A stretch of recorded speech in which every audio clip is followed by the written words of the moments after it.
the war that reshaped the world left scars far deeper than most histories reveal. Beyond the grand battles, strategic invasions, and celebrated victories, there existed a shadow theater of operations, hidden files, secret programs, and experiments conducted in the silence of cold corridors and frozen tundras. In the archives of intelligence agencies and military divisions across Europe and the United States, there are documents stamped "Top Secret" or "Eyes Only," their existence denied to the public for decades. These files speak of operations designed to manipulate perception, destroy morale, and exploit human bodies as instruments of war. Soldiers, civilians, and prisoners alike were ensnared in a machinery of secrecy so meticulous that even those who orchestrated it often never saw the full picture.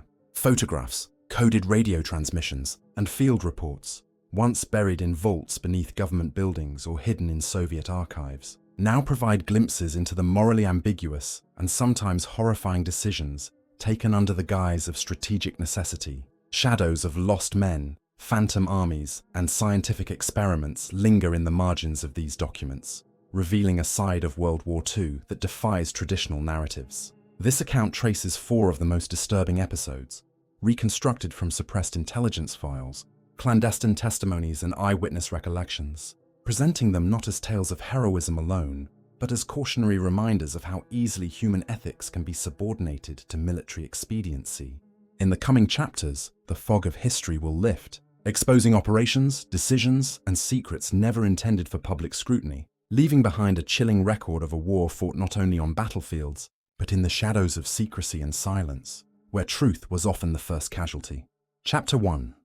Ghost Armies and Phantom Invasions Uncovered.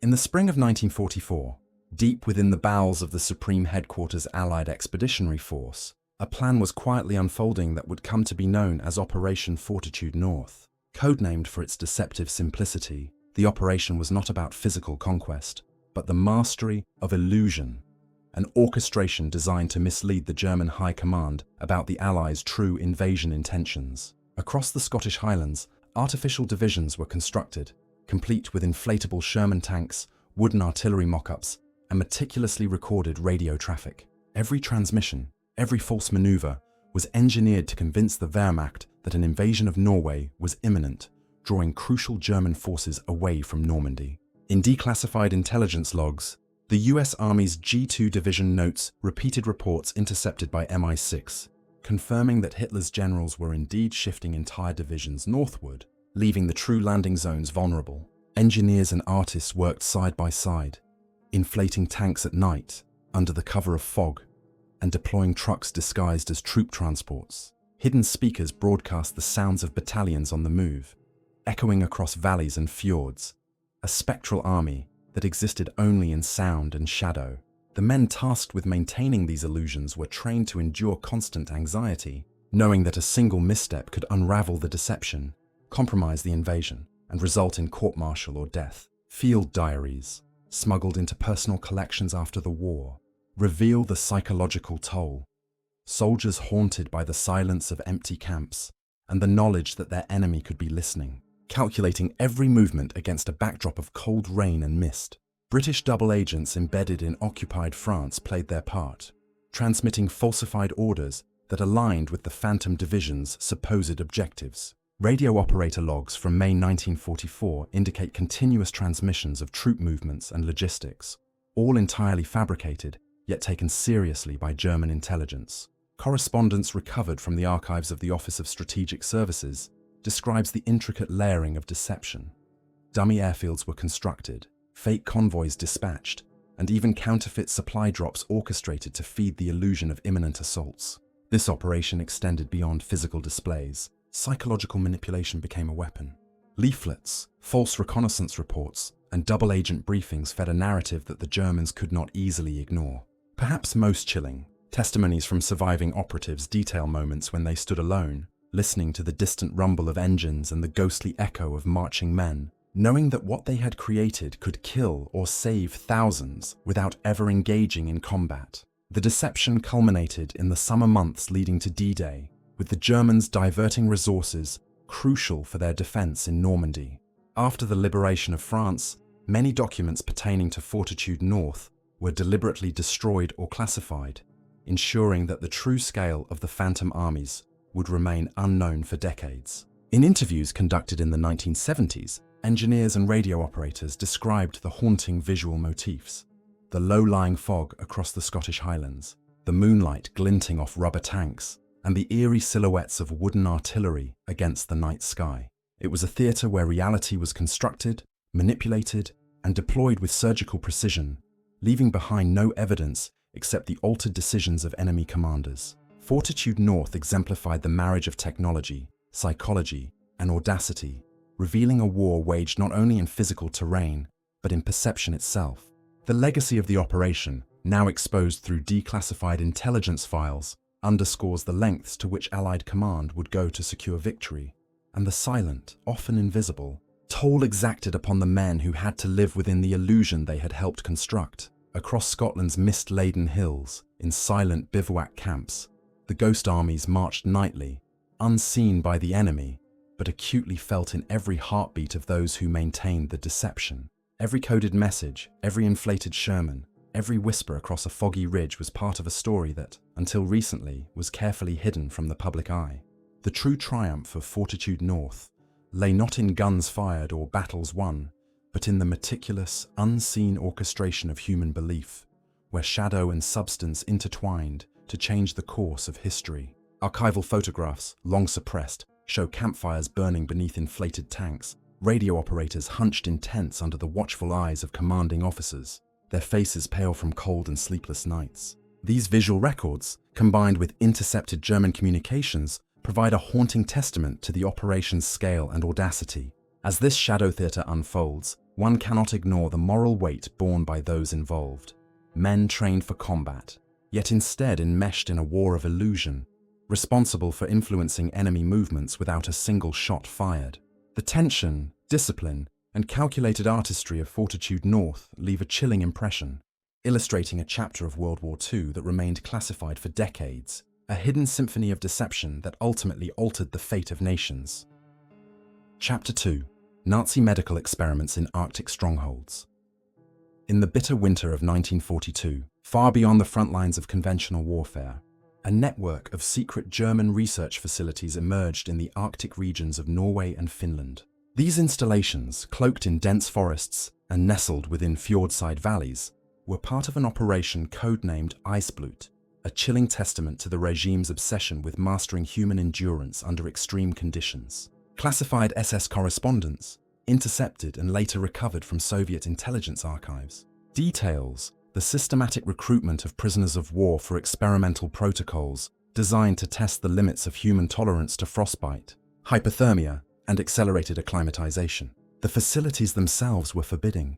Concrete bunkers buried beneath snowdrifts, laboratories equipped with crude freezing chambers, and observation decks where doctors monitored victims as they were exposed to temperatures reaching -40 degrees Celsius.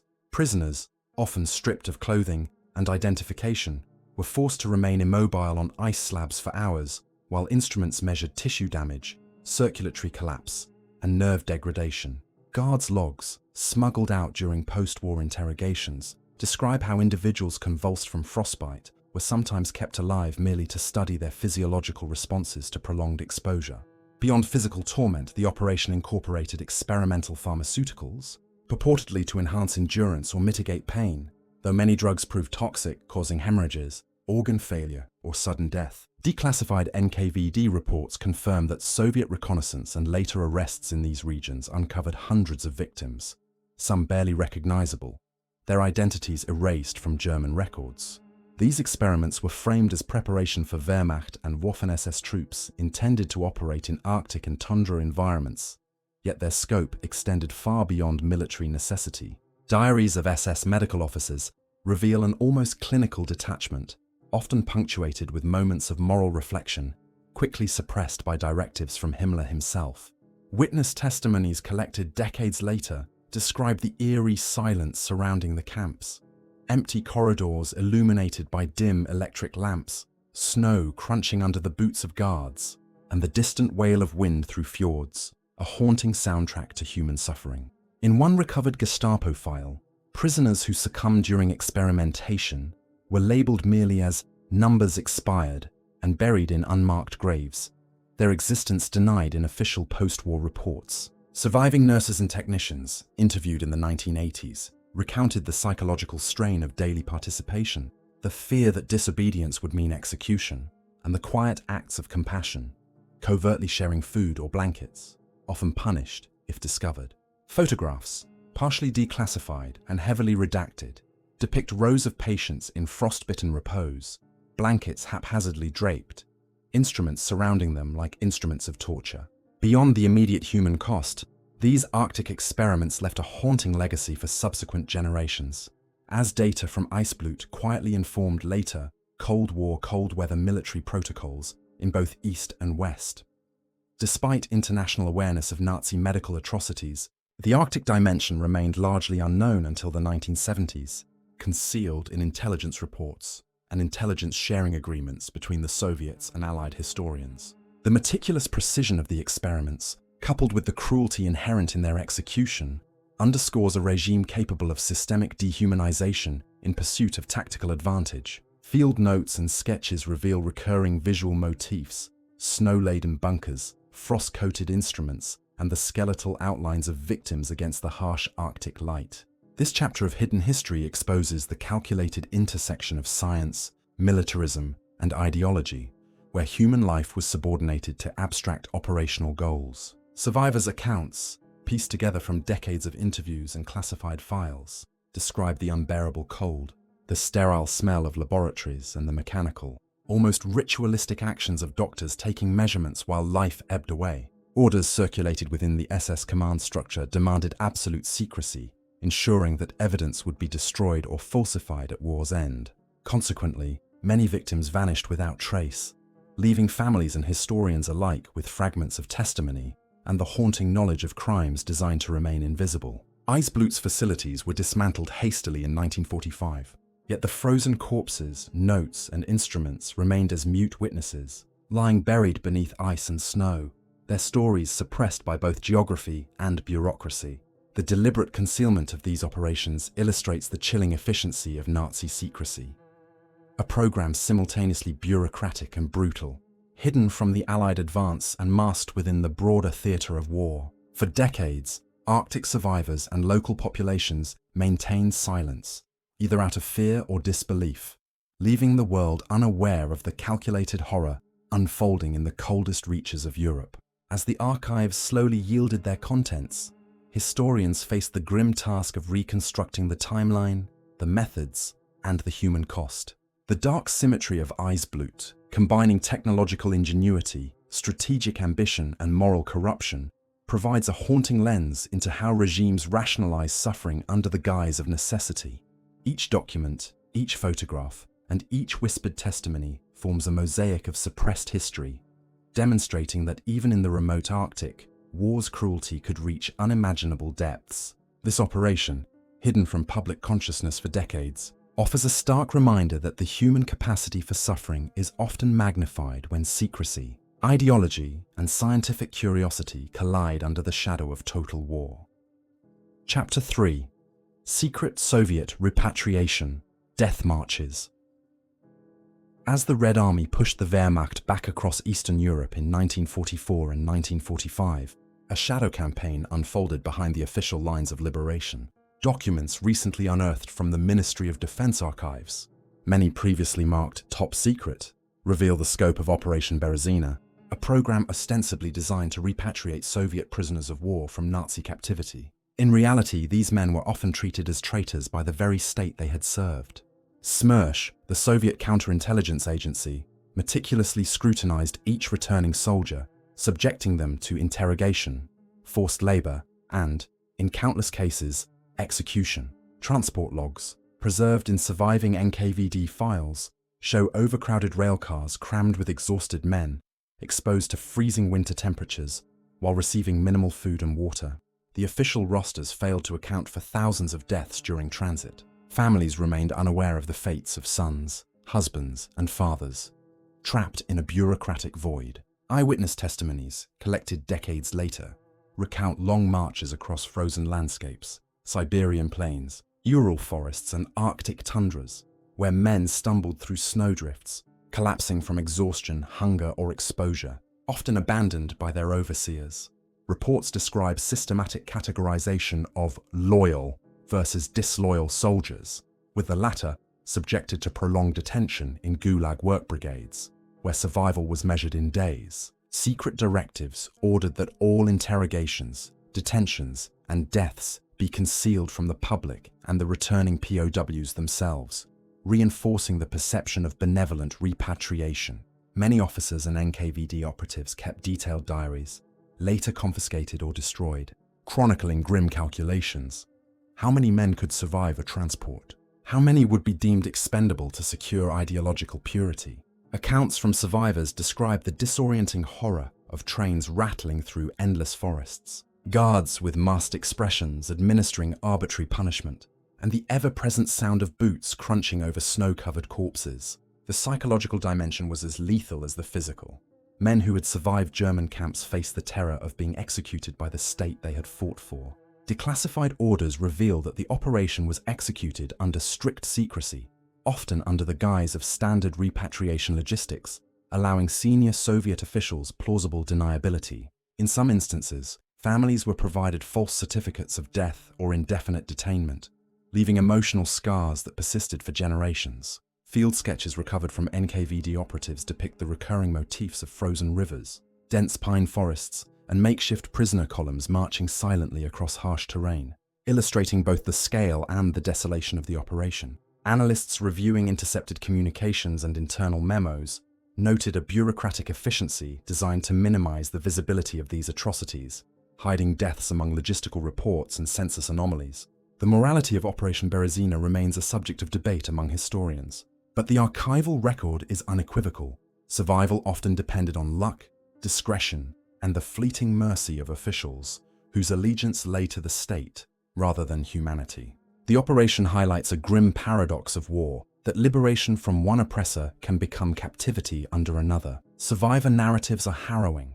Men recount the agonizing decisions of whether to help comrades too weak to continue, knowing any act of compassion could jeopardize their own survival. Observers noted the recurring visual horror of snow-draped corpses alongside living prisoners, a silent testament to the brutality of enforced ideological compliance. Post-war investigations, constrained by Cold War politics, often overlooked these events, further entrenching their secrecy in historical memory.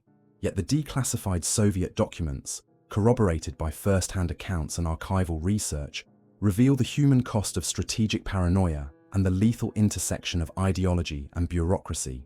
Operation Berezina serves as a stark reminder that the machinery of war extends beyond battlefields into the administrative and psychological control of populations, leaving in its wake a landscape of suffering, silence, and unrecorded deaths. The chilling precision with which each prisoner was assessed, transported, and assigned to labor or death underscores the systematic nature of this hidden tragedy. Trains clattered through frozen forests, columns of prisoners trudged over ice and snow, and behind every frozen track lay human lives deemed expendable, a forgotten casualty of state policy. Even decades later, historians continue to piece together fragmented records, reconstructing timelines, routes, and the fates of thousands lost to this shadow campaign.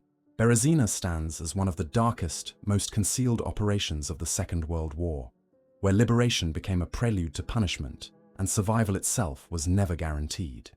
Chapter 4: Allied Sabotage Missions, Erased from History. In the shadowed hinterlands of southern France, far from the grand narratives of Allied triumph, a network of covert operations unfolded under the codename Operation Iron Wolf. Conceived by the Special Operations Executive, SOE, in London, and implemented with precision, these missions were designed to cripple Nazi supply lines, destroy railways, and disrupt munitions production in preparation for the larger Allied offensives of 1943 and 1944. Declassified SOE files reveal the meticulous planning behind each insertion. Agents trained in the Scottish Highlands, briefed in safe houses littered across England, and flown by Lysander aircraft under the cover of moonless nights. These operatives carried explosives, forged documents, and coded communication devices, fully aware that discovery would result in immediate execution. Field reports and Gestapo file no. 17. Recovered from Paris archives. Recount the fate of agents whose identities were expunged from Allied rosters after capture, leaving families in prolonged uncertainty, often unaware if their loved ones had died in action or simply vanished into enemy hands. The missions were rife with danger, compounded by compromised resistance networks, betrayals by collaborators, and the constant threat of Luftwaffe reconnaissance. Surviving diaries of operatives describe nights spent in bombed-out villages, candlelight casting shadows across maps covered with tacks and pins, the sound of distant gunfire mingling with the rustle of leaves and the occasional howl of a patrol dog. Coded transmissions intercepted by MI6 reveal the tension at high command. London and Washington frequently debated whether to prioritize high-risk sabotage with potential strategic payoff, or to preserve the integrity of networks critical for intelligence gathering. Field agents recount long treks across rail lines, the cold metal of detonators pressing against their palms, and the moral weight of knowing that each act of sabotage could provoke retaliatory executions of local civilians. Some missions required agents to embed themselves within Nazi supply convoys, learning the routines of guards, memorizing the cadence of patrols, and planting explosives without detection. One surviving operative recounted hiding in the shadows of a wheat field, watching the moonlight glint off a train loaded with artillery shells, knowing that the slightest sound could alert the enemy and endanger both his life and the lives of villagers who might be punished in reprisal. The secrecy surrounding Operation Iron Wolf was as rigorous as its execution. Dossiers were classified, records deliberately omitted from operational logs, and recognition for fallen agents was often withheld, ensuring that these acts of courage remained invisible to history. Photographs recovered in the 1990s depict ragged operatives in darkened forests, maps spread across wet terrain, and the faint glow of distant fires from sabotage depots, emphasizing the stark visual and emotional environment in which these missions took place. The psychological strain on operatives was immense. Fear of betrayal, the weight of carrying explosives in freezing rain, and the isolation of knowing their work would never be publicly acknowledged. Reports from resistance contacts describe the meticulous concealment of agents' presence, the creation of false trails, and the orchestration of events to mislead both the enemy and, at times, Allied intelligence itself. Operation Iron Wolf was a calculated gamble, with each mission designed to exact maximum disruption while minimizing the exposure of networks. Yet countless variables, from compromised informants to unpredictable weather, threatened failure at every step. Interviews with surviving operatives, decades after the war, recount the recurring visual motifs of shadowed villages, moonlit tracks, and the constant movement of trains and trucks, all set against the eerie silence of occupied territory.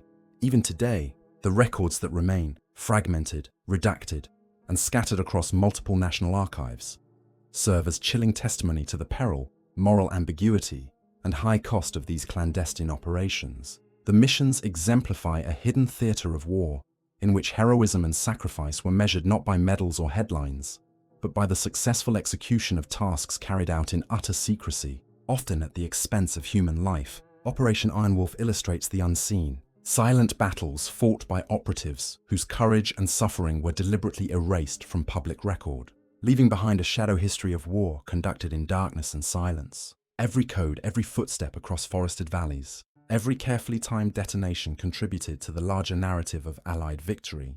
Yet the men and women who executed these acts remained ghosts, their stories locked in files that have only recently begun to surface. The cumulative impact of Iron Wolf missions was profound. Railways destroyed, munitions disrupted, German troop movements delayed, and morale shaken, all achieved without recognition or acclaim, yet with lasting strategic significance. As historians and archivists continue to uncover the fragmented remnants of these operations, the stark reality emerges.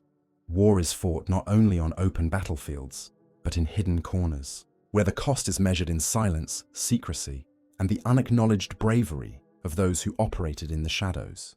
The war's most concealed operations leave traces not in monuments or textbooks, but in the silent testimony of declassified archives, personal diaries, and photographs long suppressed. Ghost armies, Arctic experiments, secret repatriations, and erased sabotage missions reveal a pattern of conflict waged not only with guns and tanks, but with deception, endurance, and the careful manipulation of human life. These hidden histories challenge our conventional understanding of heroism, victory, and morality, reminding us that the consequences of war extend far beyond the battlefield. They raise uncomfortable questions. How many lives were measured as expendable, not by the enemy, but by their own nations? How many acts of courage went unrecognized because recognition itself would have compromised secrecy? As contemporary historians and intelligence analysts continue to pore over unearthed documents, newly available Soviet, British, and German records expose layers of calculated strategy intertwined with ethical transgressions. Survivors' accounts, often fragmented or intentionally muted, highlight the psychological burdens imposed on individuals tasked with executing orders that manipulated life and death with chilling detachment. Yet, for every file discovered, many more remain lost, burned, or hidden, leaving gaps in the historical narrative that may never be filled. The visual motifs of these hidden operations, fog-covered hills, frozen bunkers, shadowed forests, and moonlit railways, serve as haunting reminders of the environments in which these human dramas unfolded, creating a sensory imprint as vivid as the written record. As the archives continue to yield their secrets, they compel us to reconsider the human cost of strategic decision-making, the fragility of moral frameworks under the pressures of war, and the quiet, enduring presence of those who bore witness to suppressed history. The chilling reality persists. War leaves not only physical devastation but also layers of hidden actions, buried truths, and unacknowledged suffering, challenging future generations to confront history in its most uncomfortable forms, and to reckon with the shadows that linger long after the guns have fallen silent.